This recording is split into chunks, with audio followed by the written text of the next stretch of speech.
Hello friends. आज की इस वीडियो में हम लोग बात करेंगे एमटीएस का टीयर 2 जो पेपर हुआ था केवीएस और एनवीएस का। इसके बारे में हम लोग कुछ डिस्कस करेंगे जैसे कि पेपर का पैटर्न क्या था और पेपर का सिलेबस क्या था और पेपर जैसा फ्रेम किया गया था क्या वो एमटीएस के लेवल का था या एमटीएस के लेवल के ऊपर का था। ठीक है, इन सब के बारे में हम लोग बात करेंगे। और बेसिकली कि इसमें इस वीडियो में हम आंसर लेके नहीं आए हैं हर एक क्वेश्चन का।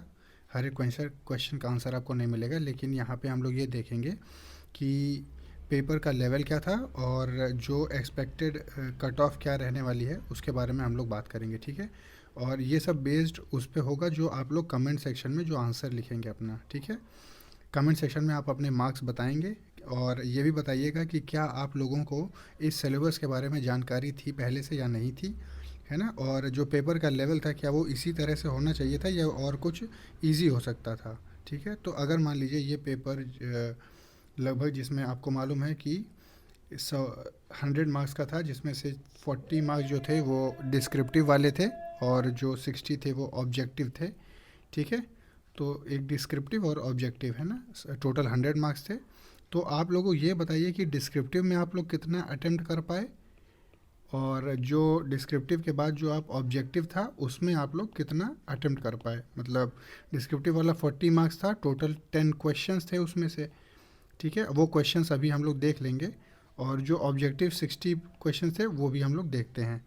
तो आप लोग कमेंट सेक्शन में लिख के बताएंगे तभी आइडिया लग पाएगा कि कट ऑफ क्या रहने वाली है, क्योंकि आप लोग को मालूम है कि अनरिजर्व्ड में टोटल 11 वैकेंसीज़ हैं और जो ईडब्ल्यूएस वाली क्राइटेरिया है उसमें 3 वैकेंसीज़ हैं। ठीक है, तो ये दो कैटेगरी मुझे याद है तो मैं आपके सामने प्रेजेंट कर रहा हूँ उसको।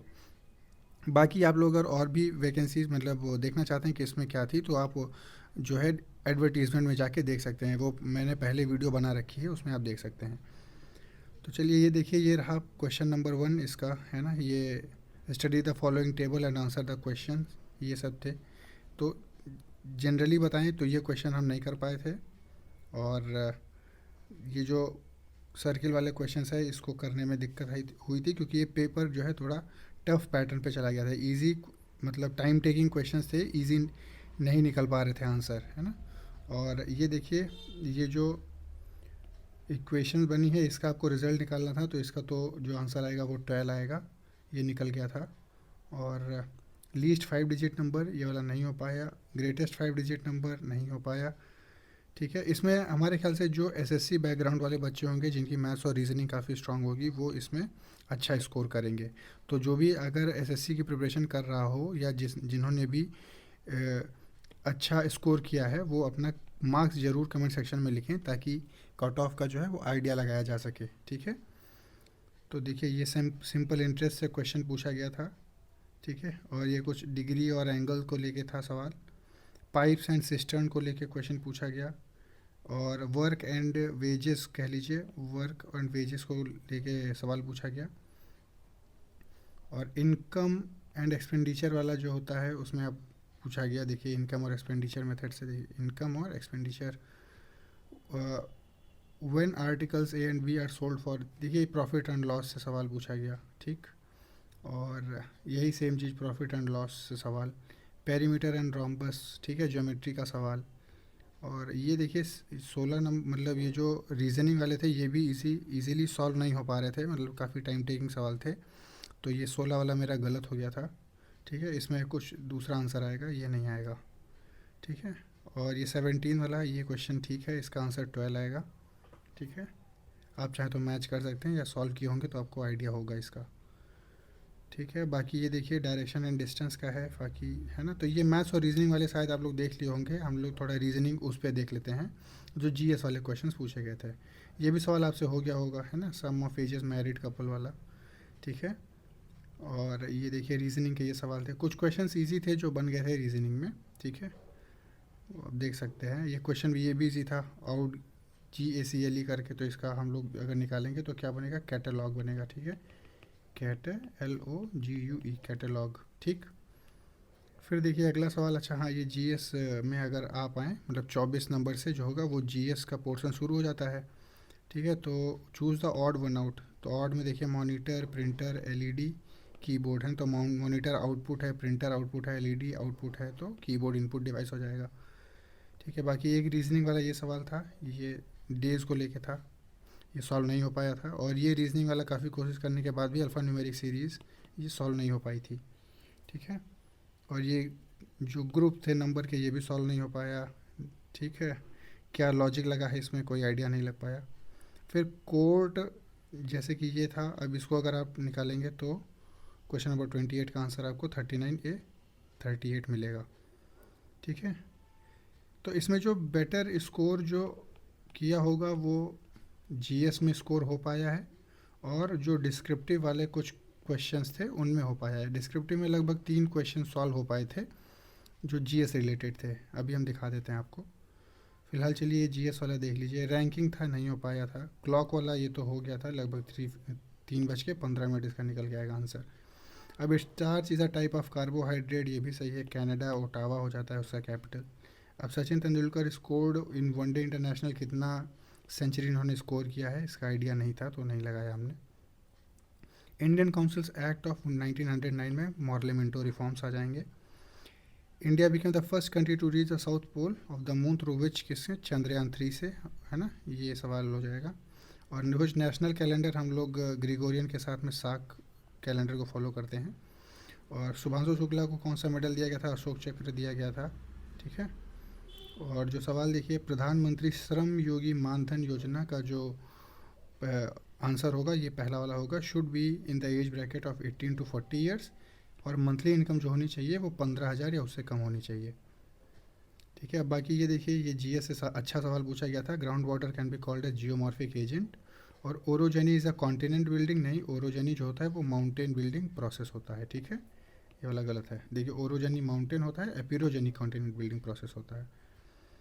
ठीक है, who serves as ex officio chairperson of NITI Aayog, prime minister of India. और केरला में कौन सा डांस परफॉर्म होता है, मोहिनीअट्टम।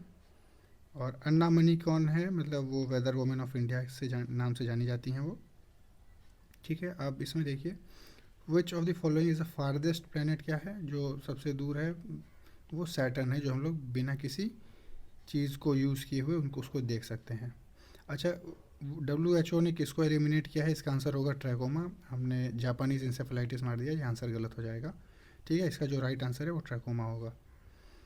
और which of the following pair of Indian prime ministers and the states they had served previously as a chief minister match correctly, तो VP Singh जो हैं वो चीफ मिनिस्टर भी रहे हैं और जो है इंडिया के प्राइम मिनिस्टर भी रहे हैं। तो वीपी सिंह का पूरा नाम हो जाएगा विश्वनाथ प्रताप सिंह। ठीक है, और MS पावर पॉइंट में स्लाइड मास्टर क्या होता है, इसका आंसर हमने ये 2 वाला लगाया है, to set a universal layout font and logo that appears on every slide in the presentation.